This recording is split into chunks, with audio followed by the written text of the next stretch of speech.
एक बहुत मशहूर रिवायत है जो मोहम्मद सल्लल्लाहु अलैहि वसल्लम से जोड़कर बताई जाती है कि प्यारे नबी करीम सल्लल्लाहु अलैहि वसल्लम ने फरमाया, मुझे हिंद की तरफ से ठंडी हवाएं आती हैं। आप लोगों ने सुना है ये हदीस नहीं है, ये ज़ईफ हदीस है, ये सही हदीस नहीं है। ऐसी कोई भी हदीस पूरे सहा सित्ता की किसी किताब में भी नहीं आई। हदीस की सबसे मोतबर किताबें हैं, उसमें से किसी भी किताब में यह हदीस मौजूद नहीं है। यह एक मनगढ़ंत हदीस है।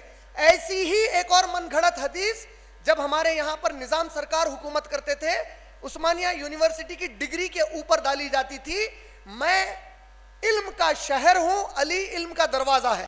मनगढ़ंत हदीस है, इसे रसूल करीम सल्लल्लाहु अलैहि वसल्लम ने बयान नहीं किया। यह अली इब्ने तालिब की फजीलत में उन लोगों ने घर दिया जो बाजू के घर वाले हैं। यह हदीस बिल्कुल सही हदीस नहीं है माशाल्लाह।